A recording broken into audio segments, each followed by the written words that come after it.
ಅಧಿಕ ಮಾಸದ ಮೊದಲ ಶುಕ್ರವಾರ ಈ ದಿನ ಲಕ್ಷ್ಮೀ ಮಂತ್ರವನ್ನು ತಪ್ಪದೆ ಪಠಿಸಿ. ಇದರಿಂದ ಅನೇಕ ಪ್ರಯೋಜನಗಳನ್ನು ನಾವು ಪಡೆಯಬಹುದಾಗಿದೆ. ಲಕ್ಷ್ಮೀ ಮಂತ್ರಗಳನ್ನು ಪ್ರತಿನಿತ್ಯ ಪಠಿಸುವುದರಿಂದ ಅಪಾರ ಸಂಪತ್ತು, ದೇವಿಯ ಆಶೀರ್ವಾದ, ಸಮೃದ್ಧಿಯ ರೂಪದಲ್ಲಿ ಬರುತ್ತದೆ.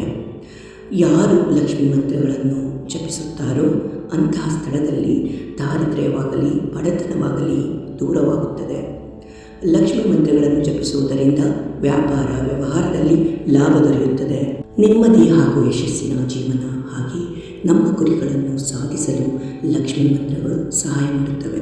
ಹಾಗಿದ್ದರೆ ಈ ಒಂದು ಪವಿತ್ರ ಅಧಿಕ ಮಾಸದ ಮೊದಲ ಶುಕ್ರವಾರ ಈ ಒಂದು ಮಹಾಲಕ್ಷ್ಮಿ ಮಂತ್ರವನ್ನು ಕೇಳೋಣ ಹಾಗೆ ಪಠಿಸೋಣ. ಓಂ ಶ್ರೀಂ ಕ್ಲೀಂ ಮಹಾಲಕ್ಷ್ಮೀ ಮಹಾಲಕ್ಷ್ಮೀ ದೇಹಿ ಸರ್ವಸೌಭಾಗ್ಯಂ ದೇಹಿ ಮೇ ಸ್ವಾಹಾ. ಓಂ ಶ್ರೀಂ ಕ್ಲೀಂ ಮಹಾಲಕ್ಷ್ಮೀ ಮಹಾಲಕ್ಷ್ಮೀ ದೇಹಿ ಸರ್ವಸೌಭಾಗ್ಯಂ ದೇಹಿ ಮೇ ಸ್ವಾಹಾ. ಓಂ ಶ್ರೀಂ ಕ್ಲೀಂ ಮಹಾಲಕ್ಷ್ಮೀ ಮಹಾಲಕ್ಷ್ಮೀ ದೇಹಿ ಸರ್ವಸೌಭಾಗ್ಯಂ ದೇಹಿ ಮೇ ಸ್ವಾಹಾ. ಓಂ ಶ್ರೀಂ ಕ್ಲೀಂ ಮಹಾಲಕ್ಷ್ಮೀ ಮಹಾಲಕ್ಷ್ಮೀ ದೇಹಿ ಸರ್ವಸೌಭಾಗ್ಯಂ ದೇಹಿ ಮೇ ಸ್ವಾಹಾ. ಓಂ ಶ್ರೀಂ ಕ್ಲೀಂ ಮಹಾಲಕ್ಷ್ಮೀ ಮಹಾಲಕ್ಷ್ಮೀ ದೇಹಿ ಸರ್ವಸೌಭಾಗ್ಯಂ ದೇಹಿ ಮೇ ಸ್ವಾಹಾ.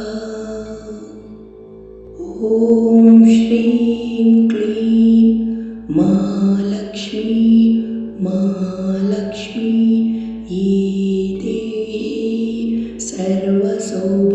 ಸರ್ವಸೌಭಾಗ್ಯಂ ದೇಹಿ ಮೇ ಸ್ವಾಹಾ. ಓಂ ಶ್ರೀಂ ಕ್ಲೀಂ ಮಹಾಲಕ್ಷ್ಮೀ ಮಹಾಲಕ್ಷ್ಮೀ ದೇಹಿ ಸರ್ವಸೌಭಾಗ್ಯಂ ದೇಹಿ ಮೇ ಸ್ವಾಹಾ.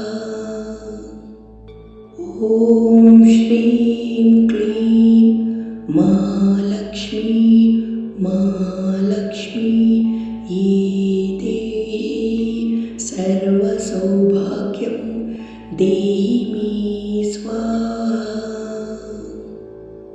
ಓಂ ಶ್ರೀಂ ಕ್ಲೀಂ ಮಹಾಲಕ್ಷ್ಮೀ ಮಹಾಲಕ್ಷ್ಮೀ ದೇಹಿ ಸರ್ವಸೌಭಾಗ್ಯಂ ದೇಹಿ ಮೇ ಸ್ವಾಹಾ.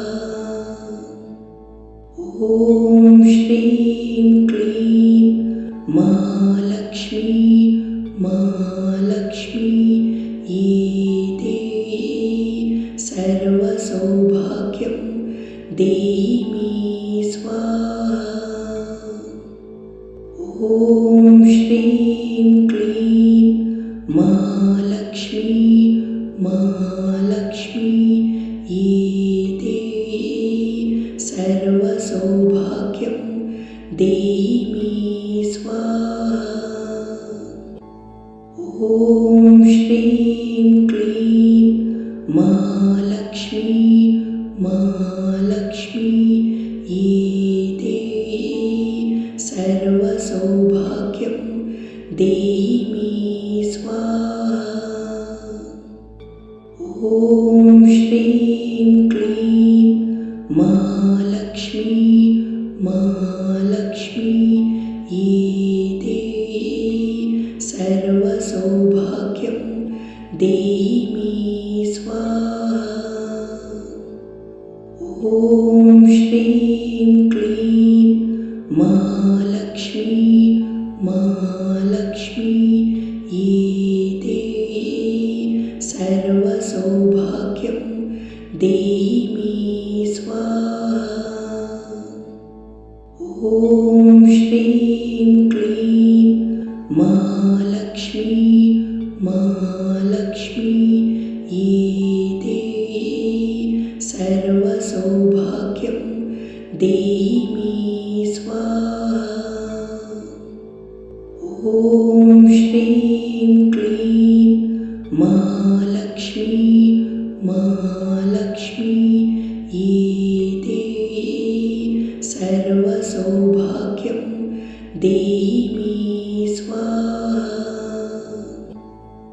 ॐ श्रीं क्लीं महालक्ष्मी महालक्ष्मी ये देहि सर्वसौभाग्यं देहि मे स्वाहा।